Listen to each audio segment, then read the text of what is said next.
आज अपना 72वां जन्मदिन मना रहे पीएम मोदी के जन्मदिन पर सीएम धामी ने की स्वच्छता अभियान की शुरुआत। शहीदों के घर जाकर दी श्रद्धांजलि।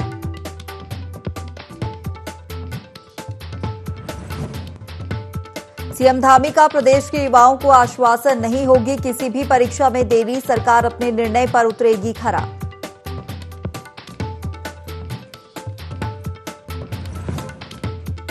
डेंगू को लेकर अलर्ट मोड पर स्वास्थ्य विभाग। स्वास्थ्य मंत्री ने सभी व्यवस्थाएं पूरी करने के दिए निर्देश। कहा, डेंगू का मच्छर न पनपे, इसे लेकर किया जाए पूरा इंतजाम।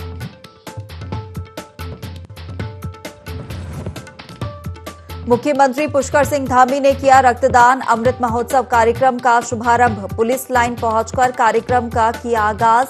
आम जनता के लिए रक्तदान में बढ़ चढ़कर हिस्सा लिया।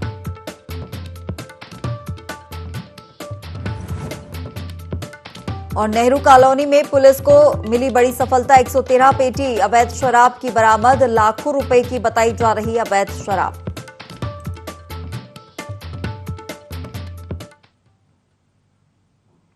नमस्कार, बहुत स्वागत है आपका देवभूमि लाइव के इस खास बुलेटिन में। मैं हूं आपके साथ मानसा मेहता। बुलेटिन की शुरुआत करेंगे बड़ी खबर के साथ।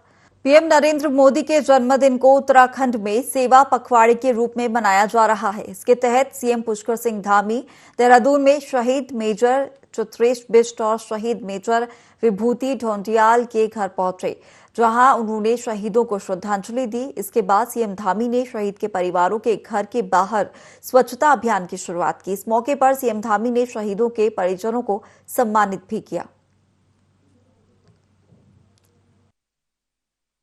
माननीय प्रधानमंत्री जी को बहुत बधाई देता हूँ, शुभकामनाएं देता हूँ कि वो दीर्घायु हों, वो स्वस्थ रहें और लंबे समय तक उनका नेतृत्व हमको प्राप्त होता रहे। साथ ही आज हम लोगों ने पूरे उत्तराखंड के अंदर उनके आज जन्म दिवस से लेकर अगले 2 सप्ताह तक सेवा पखवाड़ा के नाम से मनाया जा रहा है, उसकी आज हम शुरुआत कर रहे हैं। और हमने अपने शुरुआत के समय में सबसे पहले मेजर चित्रेश बिष्ट, जिन्होंने अपना सर्वोच्च बलिदान दिया भारत माँ की रक्षा के लिए, हमारे पूरे राष्ट्र की रक्षा के लिए अपने प्राणों का बलिदान किया, वहाँ से हमने आज सफाई अभियान यहाँ से प्रारंभ करना है। संपूर्ण प्रदेश के अंदर लगातार अगले 14 दिनों तक अनेकों सेवा के काम संचालित होंगे।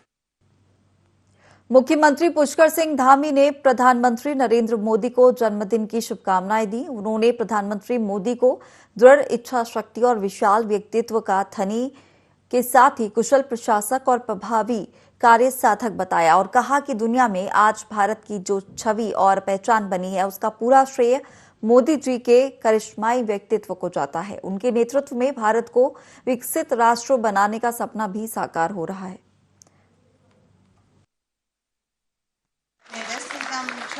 माननीय प्रधानमंत्री जी का जन्म दिवस उत्तराखंड के अंदर पूरे सेवा पखवाड़े के रूप में मनाया जा रहा है, जहां आज से सेवा के अनेकों काम प्रारंभ हो रहे हैं। कहीं रक्तदान हो रहा है, कहीं सफाई के काम हो रहे हैं, कहीं संगोष्ठियां हो रही हैं, कहीं उनके द्वारा किए हुए कामों पर चर्चा हो रही है। हर क्षेत्र में लोगों के अंदर एक अपार उत्साह है। लगातार लोग जो है स्वयं प्रधानमंत्री जी के जन्म दिवस का इंतजार कर रहे थे। आज इंतजार की घड़ियां पूरी हुई और वैसे भी उन्होंने पूरी दुनिया के अंदर भारत का मान सम्मान और स्वाभिमान बढ़ाया है। भारत को एक नई पहचान देने का काम किया है। एक भारत श्रेष्ठ भारत की करिकुलम को लेकर जो आगे बढ़ रहे हैं, उसमें आज पूरा देश आगे बढ़ रहा है। आज पूरी दुनिया के अंदर भारत की अलग तरीके से पहचान बढ़ी है। भारत आज विश्व पटल पर एक शक्तिमान भारत के रूप में, एक शक्तिशाली भारत के रूप में, एक समृद्ध भारत के रूप में, एक समरस भारत के रूप में आ गया है। और 2014 से पहले का भारत जो निराशा के भाव में डूबा हुआ भारत था, उसको आशा और चारों ओर से उमंग की ओर लाने का काम किसी ने किया है, तो उनके कुशल नेतृत्व में हुआ है। सीएम पुष्कर सिंह धामी का जन्मदिवस संकल्प दिवस के रूप में मनाया गया। इस अवसर पर वो देहरादून के केनाल रोड स्थित शिव मंदिर में आयोजित कार्यक्रम में शामिल हुए। इस दौरान उन्होंने कहा कि प्रधानमंत्री नरेंद्र मोदी के नेतृत्व में भारत का मान सम्मान और स्वाभिमान बढ़ रहा है। देश में नई कार्य संस्कृति आई है। अंतिम छोर पर खड़े व्यक्ति तक सरकारी सुविधाएं पारदर्शिता के साथ पहुंच रही हैं।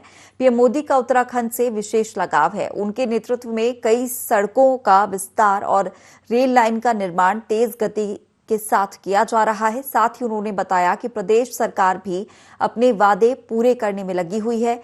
समान नागरिक संहिता के लिए समिति गठित की गई है। गरीब परिवारों को 3 कैलेंडर मुफ्त में दिए जाएंगे। साथ ही भ्रष्टाचार पर रोक लगाने के लिए हेल्पलाइन नंबर भी जारी किया गया है।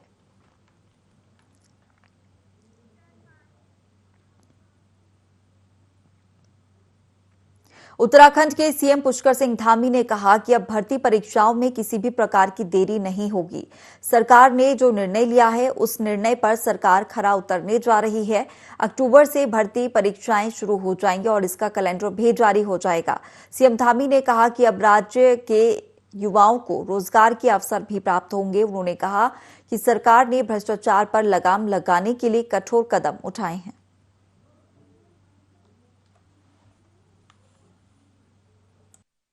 सभी युवाओं से मैं कहना चाहता हूं कि अब हमने भर्तियां निकाल दी हैं और एक दिन का भी विलंब नहीं होने वाला है।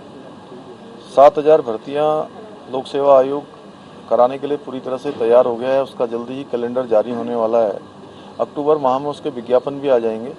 दिसंबर माह तक वो परीक्षाएं भी संपन्न हो जाएंगी। इसलिए मैं सभी नौजवानों से, युवाओं से, अपने भाई बहनों से कहना चाहता हूँ कि सब लोग अपनी परीक्षाओं की तैयारियों में लगें और आगे आने वाली सभी परीक्षाएं निष्पक्ष और पारदर्शी तरीके से होंगी। जिनके अंदर योग्यता होगी, क्षमता होगी, उनको कोई रोक नहीं पाएगा। किसी प्रकार का अब धोखा उनके साथ भविष्य में नहीं होगा। इस प्रकार की नज़ीर हमने बना दी है कि आगे के लिए, हमेशा के लिए जो धोखाधड़ी करने वाले थे, सांगठनिक अपराध करने वाले थे, उनका रास्ता और ये काम हमेशा के लिए अब बंद हो गया। मुख्यमंत्री पुष्कर सिंह धामी का जन्मदिन धूमधाम से मनाया गया। इस अवसर पर प्रदेश के मंत्रीगणों, सांसदों, विधायकों सहित जनप्रतिनिधियों ने उन्हें जन्मदिन की शुभकामनाएं दी। इसी दौरान मुख्य सेवक सदन में बड़ी संख्या में प्रदेश की जनता ने मुख्यमंत्री से भेंट की। इस अवसर पर मुख्यमंत्री ने आम जनता की समस्याएं भी सुनी और अधिकारियों को उनका निराकरण करने के निर्देश भी दिए।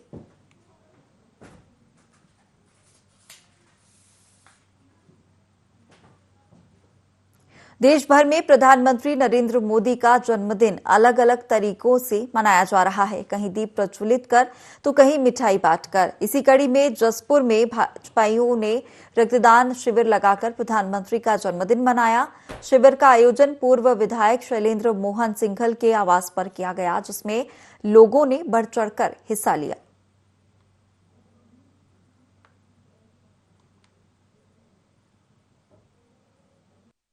सेवा का पखवाड़ा जसपुर में भी मनाया जा रहा है। पूरे देश की भांति रक्तदान शिविर का शुभारंभ हमारे युवा मोर्चा का विशेष योगदान इसमें है, उनके माध्यम से हो रहा है पूरे विधानसभा का।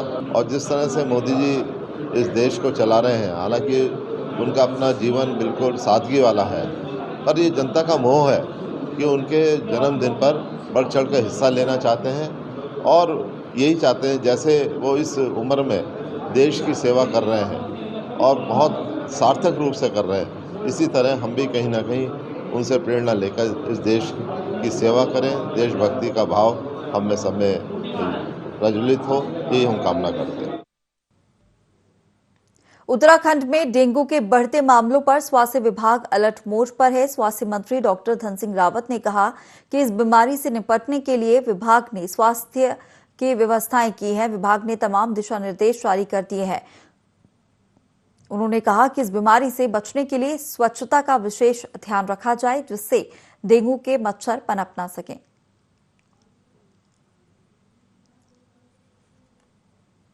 जितने हमारे नगर निगम हैं, जो पंचायती राज विभाग है, हमने हर विभागों को भी ये कहा है कि वे सफाई पे भी ध्यान देना है। विभाग की तरफ से हमने अलग से हर डिस्ट्रिक्ट हॉस्पिटलों में अलग से वार्ड भी बना दिए हैं। और मैं कह सकता हूं कि मैं कल चमोली ज़िले के दौरे पे भी था, और कोई दिक्कत कहीं नहीं है। ये ज़रूर है कि कुछ केस बड़े हैं, लेकिन सरकार की तरफ से न दवाइयों की दिक्कत है न वार्ड की। मुख्यमंत्री पुष्कर सिंह धामी के जन्मदिन के उपलक्ष्य पर स्वास्थ्य शिविर का आयोजन किया गया। कार्यक्रम में कैबिनेट मंत्री रेखा आर्या ने मुख्य अतिथि के रूप में मौजूद रही। वहीं कार्यक्रम में आंगनबाड़ी कार्यकर्ता भी शामिल रहे। इस दौरान रेखा आर्या ने कहा कि मुख्यमंत्री पुष्कर सिंह धामी का जन्मदिन संकल्प दिवस के रूप में मनाया जा रहा है। समाज में कई बच्चे कुपोषण का शिकार हैं, जिन्हें कुपोषण मुक्त करने के लिए कई कार्यक्रमों का आयोजन किया जा रहा है।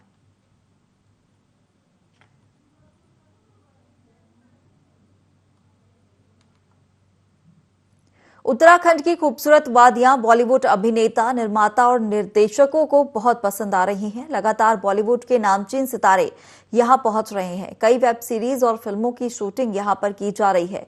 वेब सीरीज के शूटिंग के लिए मसूरी पहुंचे बॉलीवुड के फिल्म अभिनेता जावेद जाफरी यहां के मौसम और प्राकृतिक सौंदर्य से अभिभूत हो गए। उन्होंने यहां की जमकर तारीफ की और कहा कि वो पहली बार मसूरी आए हैं और यहां की खूबसूरती उन्हें बार बार यहां आने के लिए प्रेरित कर रही है।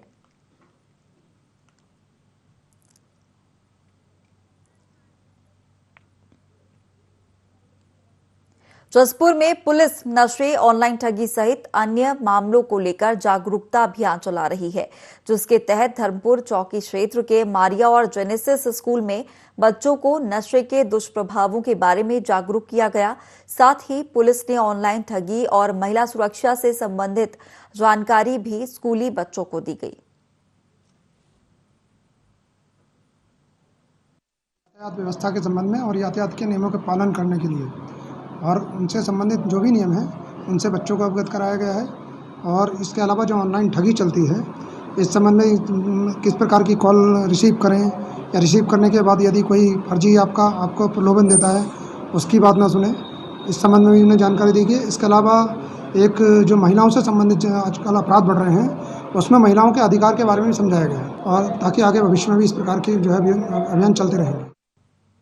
हल्द्वानी में भाजपा युवा मोर्चा के पूर्व प्रदेश अध्यक्ष कुंदन लटवाल ने प्रेस वार्ता की, जिसमें उन्होंने पत्नी की नौकरी की भर्ती की फर्जी सूचना वायरल करने का आरोप लगाया। वहीं उन्होंने कहा कि राजनीतिक फायदे के लिए सोशल मीडिया पर फर्जी सूचना वायरल की जा रही है। इस दौरान उन्होंने कहा कि कांग्रेस प्रदेश प्रवक्ता गरिमा दसौनी का अपना ट्वीट डिलीट करें और सार्वजनिक रूप से माफी मांगे, अन्यथा उनके ऊपर मानहानि का मुकदमा दर्ज किया जाएगा।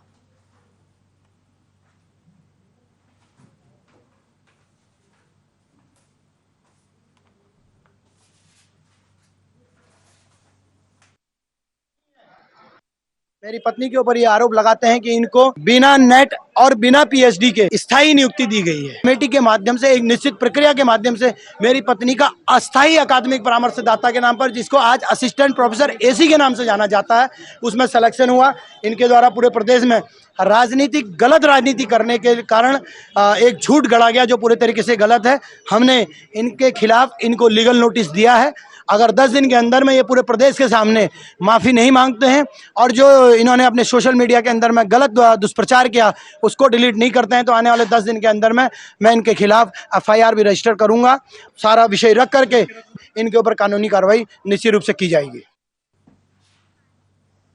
बाजपुर के राजकीय स्नातकोत्तर महाविद्यालय में छात्रों ने एनसीसी भर्ती परीक्षा का विरोध कर धरना प्रदर्शन किया। छात्रों ने महाविद्यालय प्रशासन पर बच्चों के भविष्य के साथ खिलवाड़ करने का आरोप लगाया। दरअसल छात्रों ने भर्ती परीक्षा को कुछ समय बाद कराए जाने की मांग की थी, जो पूरी न होने पर छात्रों ने हंगामा किया। छात्रों ने कहा कि महाविद्यालय में अभी प्रवेश प्रक्रिया पूरी नहीं हुई है, ऐसे में एनसीसी की भर्ती परीक्षा कराना जल्दबाजी होगी।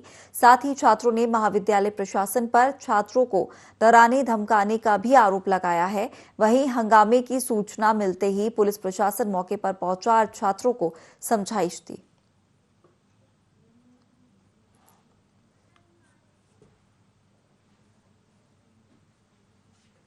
चलिए खबरों में आगे बढ़ेंगे। उधम सिंह नगर की खटीमा पुलिस ने बड़ी कार्रवाई को अंजाम दिया है। पुलिस ने सट्टा लगाते हुए एक दिव्यांग सहित 5 सट्टेबाजों को रंगे हाथों गिरफ्तार किया है। दरअसल पुलिस को सूचना मिली थी कि इस्लामनगर में सट्टा लगाया जा रहा है, जिसके बाद पुलिस चौकी इंचार्ज होशियार सिंह के नेतृत्व में ये पूरी कार्रवाई की गई। इस दौरान पुलिस ने सट्टोरियों के कब्जे से 17,660 रुपए की नकदी भी बरामद की है। इस्लामनगर में खानका मजार के पास एक व्यक्ति के सट्टा लगाने की सूचना मिली। इस पर पुलिस टीम द्वारा दबिश दी गई तो एक दुकान में एक दिव्यांग व्यक्ति को सट्टा लगाते हुए और 4 लोगों को उससे अपना सट्टा नंबर लगवाते हुए पकड़ा गया। इस संबंध में थाना हाजा पर सभी के विरुद्ध 13G एक्ट में मुकदमा पंजीकृत कर दिया गया और विधिक कार्रवाई। लगातार हो रही बारिश के चलते चंपावत के तराई में शारदा नदी का जलस्तर बढ़ गया है, जिसे देखते हुए स्थानीय प्रशासन नदी किनारे बसे लोगों को आगाह कर रहा है। टनकपुर नगरपालिका वाहनों पर लगे लाउडस्पीकर से स्थानीय लोगों को जल्द से जल्द क्षेत्र खाली करके सुरक्षित स्थानों पर जाने के लिए कह रही है। वहीं बारिश का कहर टनकपुर चंपावत राष्ट्रीय राजमार्ग पर भी जारी है, जिसके चलते टनकपुर चंपावत राष्ट्रीय राजमार्ग पर आवागमन बंद कर दिया गया है।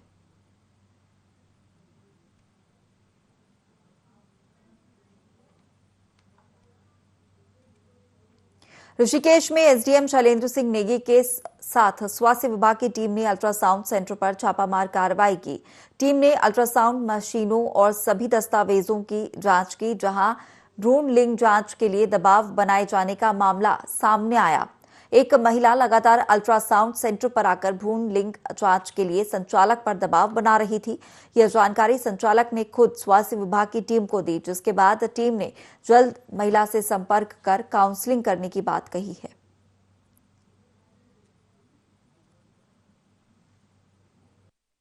जो समिति है उसमें जो है जिलाधिकारी महोदय अध्यक्ष हैं, तो उनके निर्देश पे जो है स्वास्थ्य विभाग की टीम के साथ निरीक्षण किया गया और उनमें विशेषकर उनके रजिस्ट्रेशन, रिन्यूअल और केसेस की क्या स्थिति है, कोई ऐसा केस तो नहीं पाया गया है, ये सब चीज़ देखा जाता है।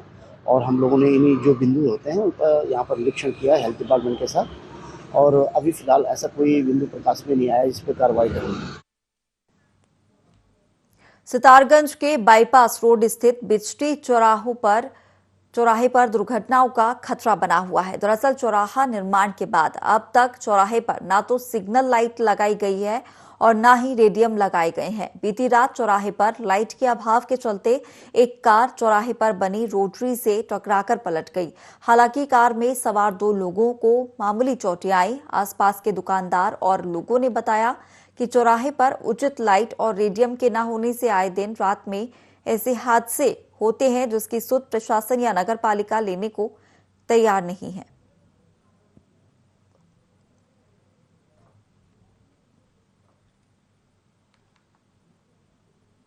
कुछ दिनों पहले भी एक ट्रक जो है पूरा इससे पार हो गया था और कई लोगों की मौत भी इसमें हो चुकी है। लगातार ये चौराहा जो है दुर्घटनाओं का चौराहा बनता नजर आ रहा है और बिल्कुल ये तो मैं अभी मेन चौराहे से पैदल निकल रहा था तो देखा मैंने एकदम जो है ये गाड़ी वाला अचानक इस पे टकरा गया गोल चक्कर से। और ये कहीं ना कहीं एनएच वाले जो अधिकारी हैं इनकी कहीं ना कहीं ये जो है क्या कहेंगे इसको, हम कहेंगे मतलब बहुत ही ज़्यादा उनकी देख नहीं रहे इस चीज़ को कि यहाँ पर लाइट की व्यवस्था नहीं है और यहाँ पर रेडियम की कोई व्यवस्था नहीं कर रखी है। लोगों को अंधेरे में पता ही नहीं लगता है कि आगे गोल चक्कर है या नहीं है। इस कारण लोग जो है अपनी जान को भी जोखिम में डालकर जो है यहाँ से निकल रहे हैं। यहाँ पे आया दिन कोई ऐसी दिन नहीं याद है जिस दिन घटना नहीं होती है। कभी तो अपना जो तारगंज से अपना शहर से निकलता है तो वो भी चढ़ जाता है, जो आता है रुद्रपुर की तरफ से वो भी, जो अभी ये खटीमा से है अभी गाड़ी आई है सीधी ऊपर चढ़ गई है। ये कमी जितनी है, ये एनएच की कमी है, इस कमी को दूर करा जाएगा तभी सेट बैठेगा, नहीं तो नहीं। डेली एक्सीडेंट हो रहा है, कोई दिन नहीं ऐसा जाता है नहीं होता है। तो ये ऐसे गलत बनाए गए हैं जो सबसे ज्यादा गलत है। चौराहे पे जब तक लाइट नहीं बनेगी, जब तक सिस्टम नहीं बनेगा, सबसे सिस्टम का गलत लाइट लगनी चाहिए। लाइटें लगेगी तब सिस्टम का बनेगा। तो जहाँ बुरा तरह अंधेरा है, पता नहीं चलता आदमी किधर से आ रहा है, कौन जा रहा है, क्या आ रहा है। और गोल चक्कर बड़ा बना दिया, एरिया कम है, एरिया कम बजा के चक्कर में एक्सीडेंट डेली हो रहे हैं। हल्द्वानी में मोबाइल रिकवरी सेल को बड़ी कामयाबी मिली है। पुलिस ने 346 मोबाइल बरामद किए हैं, जिनकी कीमत 47,96,000 रुपए बताई जा रही है। वहीं एसएसपी पंकज भट्ट ने मोबाइल स्वामियों को उनके फोन वापस लौटाए। इस दौरान उन्होंने बताया कि अभी तक कुल 1098 फोन बरामद हुए हैं।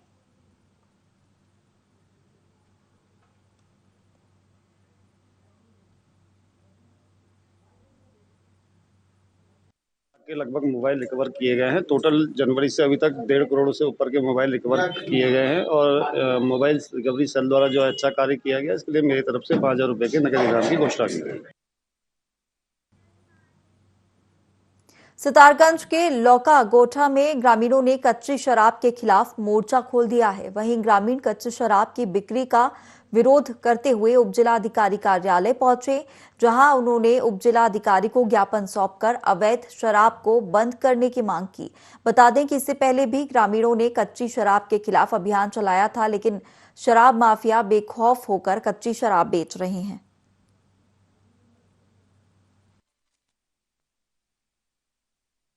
फोन आया तो कोतवाली से हमारे पास कोई नहीं गया। कम से कम 2 घंटे तक दारू लेके उसके घर पर बैठे रहे। मजबूरन में इतनी गाली गलौज और कृपाण लेके मोटा मोटा लठिया लेके दौड़ रहा है मारने के लिए सभी लोगों के लिए, और कह रहा है कि तुम लोग नहीं जाओगे, तुम लोग सबको मार देंगे। तो जब प्रशासन हमारे पास जब दोबारा नहीं पहुंचे, तब मजबूरन में हम दारू लेके आए हैं। दारू बंद कराया जाए कि हमारे कम से कम जो महिलाएं हैं वो रो के जो रोटी खा रही हैं वो ना कमाए, मगर अपने घर में रहे, दारू तो ना पिए। दारू पी पी के इतने पब्लिक मर गए, इतने छोटे छोटे बच्चे वाली औरतें हैं मर गए। अब वो कैसे रोटी कमा रही हैं, कैसे बच्चों को जिला रही हैं, ये हमें पता है। ये 2 साल पहले भी हमने इसको बहुत आवाज उठाया था, मगर कोई प्रशासन हमें मतलब इसका वो नहीं मिला। संज्ञान में आया कुछ महिलाओं द्वारा जो है शराब जब्त करने का जो है दावा किया है। इसमें हमने पुलिस और आबकारी विभाग की टीम को अभी बुलाया है मौके पर, और मौके पर जांच करके अगर ये जो दावा है सही मिलता है तो जो भी इसमें दोषी हैं उसके खिलाफ संगत धाराओं में कार्रवाई करेंगे। भाजपुर के सुल्तानपुर पट्टी के पास एक डंपर ने कार को जोरदार टक्कर मार दी, जिसमें कार सवार पति पत्नी और एक मासूम बच्ची गंभीर रूप से घायल हो गए। वहीं अस्पताल ले जाने के दौरान रास्ते में ही बच्ची की मौत हो गई। तीनों यूपी के रहने वाले हैं और मसवासी की ओर जा रहे थे। खबर मिलते ही पुलिस टीम स्वास्थ्य केंद्र पहुंची। पुलिस फिलहाल आगे की कार्रवाई कर रही है।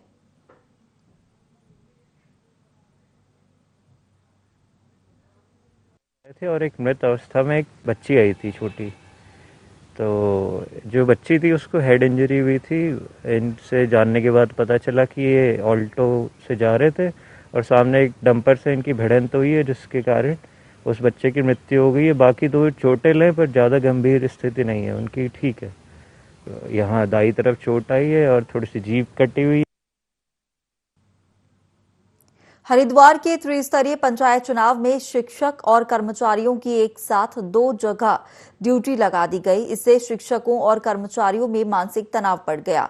ऐसे 50 से ज्यादा शिक्षक कर्मचारी हैं जिनके सामने ये संकट खड़ा हो गया है कि एक साथ 2 स्थानों पर ड्यूटी कैसे करेंगे। ऐसे में वे अब शिक्षा विभाग और डीएम कार्यालय के चक्कर लगा रहे हैं। उनका कहना है कि इसके लिए दोषी अधिकारी कर्मचारियों के खिलाफ दंडात्मक कार्रवाई की जाए।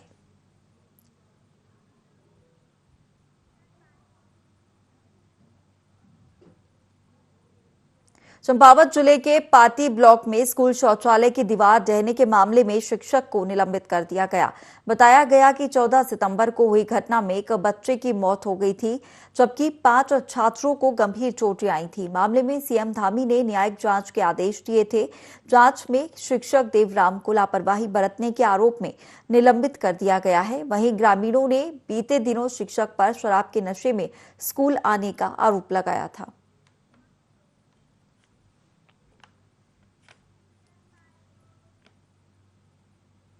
चलिए फिलहाल इस बुलेटिन में इतना ही। आप बने रहिए IND24 के साथ।